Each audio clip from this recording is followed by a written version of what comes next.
ಬೆಂಗಳೂರಿನ ಪೋಷಕರು ನೋಡಲೇಬೇಕಾದಂತಹ ಸ್ಟೋರಿ ಇದು. ಖಾಸಗಿ ಶಾಲೆಗಳಿಗೆ ಮಕ್ಕಳನ್ನು ಸೇರಿಸೋ ಮುನ್ನ ಎಚ್ಚರವಾಗಿರಿ. ಯಾಕೆಂದರೆ ಬೆಂಗಳೂರಿನಲ್ಲಿ ತಲೆ ಎತ್ತಿವೆ ಮಾನ್ಯತೆಯೇ ಇಲ್ಲದಂತಹ ಶಾಲೆಗಳು.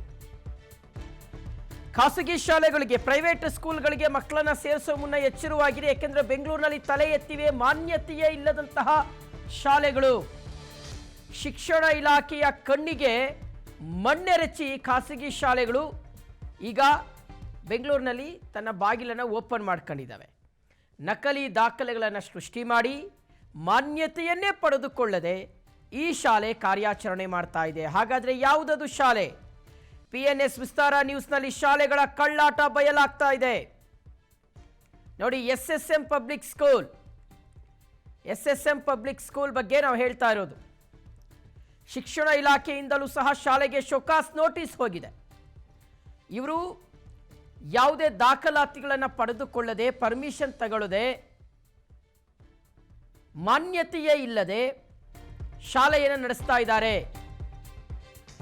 ವರ್ಷಗಳಿಂದ ಮಾನ್ಯತೆ ಪಡ್ಕೊಂಡಿಲ್ಲ, ಸುಮಾರು ವರ್ಷಗಳಿಂದ ಮಾನ್ಯತೆ ಪಡೆಯದೆ ಇವರು ಶಾಲೆಯನ್ನು ನಡೆಸ್ತಾ ಇದ್ದಾರೆ. SSM ಪಬ್ಲಿಕ್ ಶಾಲೆಯ ಕಳ್ಳಾಟ ಬಹಿರಂಗವಾಗಿದೆ. SSM ಪಬ್ಲಿಕ್ ಸ್ಕೂಲ್ ಮೇಲೆ FIR ದಾಖಲಾಗಿದೆ. ಶಿಕ್ಷಣ ಇಲಾಖೆಯಿಂದಲೂ ಸಹ ಶಾಲೆಗೆ ಶೋಕಾಸ್ ನೋಟಿಸ್ ಹೋಗಿದೆ. ಈ ಸ್ಕೂಲ್ ಇರೋದು ನಾಗಸಂದ್ರದ ನೆಲಗದರೇನಹಳ್ಳಿಯಲ್ಲಿ. ಸಿಸ್ಟರ್ ಮೇರಿ ಟ್ರಸ್ಟ್ ಒಡೆತನದ ಸ್ಕೂಲ್ ಇದು. SSM ಸ್ಕೂಲ್, ಸಿಸ್ಟರ್ ಮೇರಿ ಟ್ರಸ್ಟ್ ಒಡೆತನದ ಸ್ಕೂಲ್ ಇದು. ಇವರು ಮಾನ್ಯತೆಯನ್ನೇ ಪಡ್ಕೊಂಡಿಲ್ಲ. SSM ಪಬ್ಲಿಕ್ ಸ್ಕೂಲ್ ಮಾಡಿರೋ ದೋಖ ಏನು ಗೊತ್ತಾ? ಹಾಗಾದ್ರೆ ಇವ್ರು ಹೆಂಗ್ ಮೋಸ ಮಾಡಿದ್ದಾರೆ ಅಂತ. ಶಾಲೆಯ ಬಿಲ್ಡಿಂಗ್ ನಿರ್ಮಾಣದಲ್ಲೂ ಅಕ್ರಮ ಎಸಗಿರ್ತಕ್ಕಂಥ ಆರೋಪ. ಬಿಲ್ಡಿಂಗ್ ಪ್ಲಾನ್ ಅನ್ನೇ ಅನುಮತಿ ಪಡ್ಕೊಳ್ದೆ, ಅಂದ್ರೆ ಬಿಲ್ಡಿಂಗ್ ಪ್ಲಾನ್ಗೆ ಅನುಮತಿಯನ್ನೇ ಪಡ್ಕೊಳ್ದೆ G+1ಗೆ ಅನುಮತಿ ಪಡ್ಕೊಂಡು ಇವ್ರು ಕಟ್ಟಿರೋದು G+3.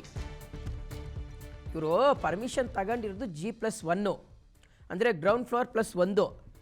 ಆದರೆ ಇವರು ಕಟ್ಕೊಂಡಿರೋದು G+3, ಗ್ರೌಂಡ್ ಫ್ಲೋರ್ +3, ಮೇಲೆ ಮೂರು ಫ್ಲೋರು. ಶಿಕ್ಷಣ ಇಲಾಖೆ ಅಧಿಕಾರಿಗಳಿಂದ ಅನುಮತಿಯನ್ನೇ ಪಡ್ಕೊಂಡಿಲ್ಲ ಇವರು. ಅಗ್ನಿಶಾಮಕ ಇಲಾಖೆಯಿಂದಲೂ ಇವರು ಮಾನ್ಯತೆ ಪಡ್ಕೊಂಡಿಲ್ಲ. GBAಯಿಂದಲೂ ಸಹ ಅನುಮತಿ ಪಡ್ಕೊಂಡಿಲ್ಲ.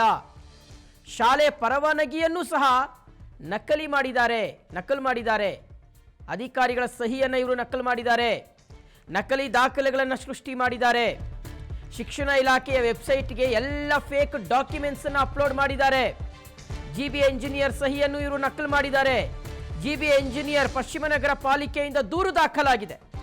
ಸಹಾಯಕ ಕಾರ್ಯಪಾಲಕ ಅಭಿಯಂತರರ ಕಚೇರಿ ಸೀಲ್ ಸಹ ಇವರು ನಕಲು ಮಾಡಿದ್ದಾರೆ. ಕಾರ್ಯಪಾಲಕ ಅಭಿಯಂತರೆ ಚೈತ್ರಾರಿಂದ ಪೀಣ್ಯ ಪೊಲೀಸ್ ಸ್ಟೇಷನ್ಗೆ ಕಂಪ್ಲೇಂಟ್ ಹೋಗಿದೆ.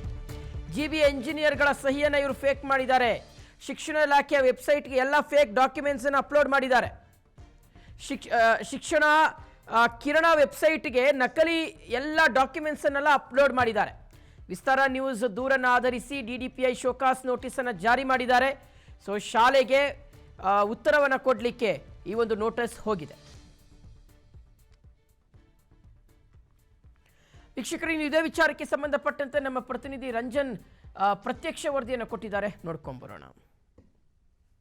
ನೋಡಿ, ಬೆಂಗಳೂರಿನಲ್ಲಿ ಯಥೇಚ್ಛವಾಗಿ ಸ್ಕೂಲ್ಗಳ ವಿಚಾರಕ್ಕೆ ಬಂದ ಸಂದರ್ಭದಲ್ಲಿ ಯಥೇಚ್ಛವಾಗಿ ಖಾಸಗಿ ಶಾಲೆಗಳು ಒಂದಿಷ್ಟು ಮಾನ್ಯತೆಯನ್ನು ಪಡೆದುಕೊಂಡು ಕಾರ್ಯವನ್ನು ನಿರ್ವಹಣೆ ಮಾಡ್ತಿದ್ರೆ, ಮತ್ತೊಂದಿಷ್ಟು ಶಾಲೆಗಳು ಮಾನ್ಯತೆ ಇಲ್ಲದೆ ಸರ್ಕಾರಕ್ಕೆ ಹಾಗೂ ಶಿಕ್ಷಣ ಇಲಾಖೆಗೆ ಫೇಕ್ ಡಾಕ್ಯುಮೆಂಟ್ಗಳನ್ನ ಅಪ್ಲೋಡ್ ಮಾಡಿ ಒಂದಿಷ್ಟು ಕಣ್ಣ ಮುಚ್ಚಲೆ ಆಟವನ್ನ ಆಡಿ ಶಾಲೆಗಳನ್ನ ನಿರ್ವಹಣೆ ರನ್ ಮಾಡ್ತಿರುವಂಥದ್ದು.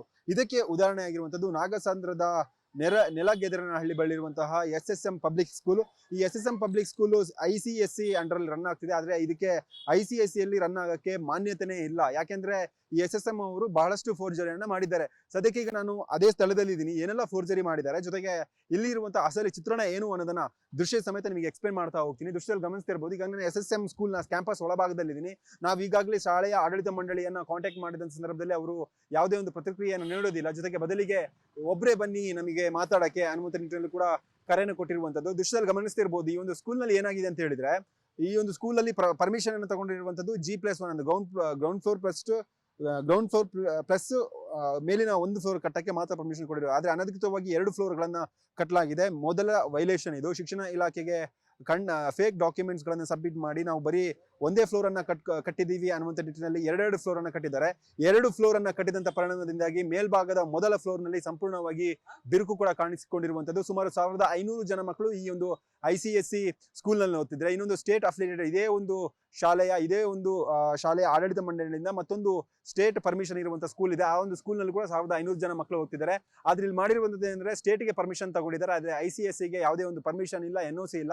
ಆದ್ರೂ ಕೂಡ ICSE ಪರ್ಮಿಷನ್ ಇದ್ರೂ ಕೂಡ ಇದೊಂದು ICSE ಸ್ಕೂಲ್ ಅನ್ನುವಂಥ ನಿಟ್ಟಿನಲ್ಲಿ ಈಗ ಸ್ಕೂಲ್ ಅನ್ನ ರನ್ ಮಾಡ್ತಿರುವಂತದ್ದು. ಮಕ್ಕಳು ಪಾಪ ಅವರ ಭವಿಷ್ಯದ ಬಗ್ಗೆ ನಾವು ಯಾವ ಸ್ಕೂಲಲ್ಲಿ ಓದ್ತಿದೀವಿ, ಈ ಒಂದು ಸ್ಕೂಲ್ಗೆ ಮಾನ್ಯತೆ ಇದೆಯಾ ಇಲ್ವೋ ಅನ್ನುವಂಥ ನಿಟ್ಟಿನಲ್ಲಿ ಕೂಡ ಅವ್ರಿಗೆ ಗೊತ್ತಿಲ್ಲ. ಆದ್ರೆ ಸಂಪೂರ್ಣವಾಗಿ 1500 ಜನ ಮಕ್ಕಳ ಭವಿಷ್ಯ ಅತಂತ್ರವಾಗಿರುವಂತದ್ದು. ಜೊತೆಗೆ ಇಲ್ಲಿ ಬಿಲ್ಡಿಂಗ್ ಸೇಫ್ಟಿ ಪ್ರಮಾಣ ಪತ್ರ ಕೂಡ ಅಂದ್ರೆ PWD ಪಬ್ಲಿಕ್ ವರ್ಕ್ಸ್ ಡಿಪಾರ್ಟ್ಮೆಂಟ್ ಇರ್ಬೋದು ಅಥವಾ ಫೈರ್ ಸೇಫ್ಟಿ ಡಿಪಾರ್ಟ್ಮೆಂಟ್ ಇರ್ಬೋದು, ಅಂದ್ರೆ ಅಗ್ನಿಶಾಮಕ ದಳದ ಇಲಾಖೆಗಳಿಂದ ಕೂಡ ಯಾವುದೇ ಒಂದು ಪರ್ಮಿಷನ್ ಅನ್ನು ಪಡೆದುಕೊಳ್ಳದೆ ಏಕವೇಕಿಯಾಗಿ ಶಿಕ್ಷಣ ಇಲಾಖೆ ಕಣ್ಣ ಮುಚ್ಚಲೆ ಆಡುವಂತ ಕೆಲಸವನ್ನ ಕೂಡ ಈ ಒಂದು ಶಾಲಾ ಆಡಳಿತ ಮಂಡಳಿ ಮಾಡಿರುವಂತದ್ದು. ಜೊತೆಗೆ ಏನು ಪ್ರತಿ ವರ್ಷ ಫೀಸ್ ಅನ್ನ ಕಲೆಕ್ಟ್ ಮಾಡ್ತಾರೆ, ಖಾಸಗಿ ಶಾಲೆಯವರು ಫೀಸ್ ಅನ್ನ ಕಲೆಕ್ಟ್ ಮಾಡ್ತಾರೆ. ಈ ಒಂದು ಸಂದರ್ಭದಲ್ಲಿ ಏನು ಫೀಸ್ ಅನ್ನ ಕಲೆಕ್ಟ್ ಮಾಡ್ತಾರೆ, ಒಂದಿಷ್ಟು ಹಣ ಅಂದ್ರೆ 1,25,000 ರೂಪಾಯಿ ಫೀಸ್ ಇದ್ರೆ ಅದರಲ್ಲಿ ಸುಮಾರು 30,000 ರಿಂದ 40,000 ರೂಪಾಯಿ ಹಣವನ್ನ ಅಂದ್ರೆ ಶೂ, ಸಾಕ್ಸ್, ಸಮವಸ್ತ್ರ ಮತ್ತು ಎಕ್ಸ್ಟ್ರಾ ಕರಿಕ್ಯುಲರ್ ಆಕ್ಟಿವಿಟೀಸ್ಗೆ ಬಳಸುವಂತ ಫೀಸ್ ಅನ್ನ ಕ್ಯಾಶ್ ರೂಪದಲ್ಲಿ ಅಂದ್ರೆ ನಗದು ರೂಪದಲ್ಲಿ ಕಲೆಕ್ಟ್ ಮಾಡಿ ಶಿಕ್ಷಣ ಇಲಾಖೆಗೆ ಜೊತೆಗೆ ರಾಜ್ಯ ಸರ್ಕಾರದ ಬೊಕ್ಕಸಕ್ಕೆ ನಷ್ಟವನ್ನ ಕೂಡ ಉಂಟು ಮಾಡಿರುವಂತಹ ಘಟನೆಗಳು ಕೂಡ ಈ ಒಂದು ಸ್ಕೂಲ್ ನಲ್ಲಿ ನಡೆದಿರುವಂತದ್ದು. ಬೆಂಗಳೂರಿನಲ್ಲಿ ಯಥೇಚ್ಛವಾಗಿ ಇದೊಂದು ಸ್ಕೂಲ್ ಮಾತ್ರ ಈಗ ಎಕ್ಸಾಂಪಲ್ ಆಗಿರುವಂತದ್ದು. ಆದ್ರೆ ಸಂಬಂಧಪಟ್ಟಂತೆ ಶಿಕ್ಷಣ ಇಲಾಖೆ ಅಧಿಕಾರಿಗಳಿರ್ಬೋದು, DDPIಗಳಿರ್ಬೋದು, ಅವ್ರ ಬಗ್ಗೆ ಕೂಡ ಅವರು ಕೂಡ ಈ ಒಂದು ಸ್ಕೂಲ್ನ ವಿಚಾರವಾಗಿ ಸಾಕಷ್ಟು ವಿವರನ್ನ ಕೊಡಕ್ಕೆ ನಕಾರವನ್ನ ಎತ್ತಿರುವಂತದ್ದು. ಅವರು ಕೂಡ ಒಂದಿಷ್ಟು ಕಳ್ಳಾಟವನ್ನ ಆಡ್ತಿದ್ದಾರೆ ಅನ್ನೋದು ಕೂಡ ನಮ್ಮ ಒಂದು ಈ ಇನ್ವೆಸ್ಟಿಗೇಷನ್ ಅಲ್ಲಿ ಬಯಲಾಗಿರುವಂತದ್ದು. ಕ್ಯಾಮ್ರಾ ಪರ್ಸನ್ ಚಂದ್ರಶೇಖರ್ ಜೊತೆ ನಾನು ಅಥರ್ವರಂಜನ್, PNS ವಿಸ್ತಾರ ನ್ಯೂಸ್, ಬೆಂಗಳೂರು.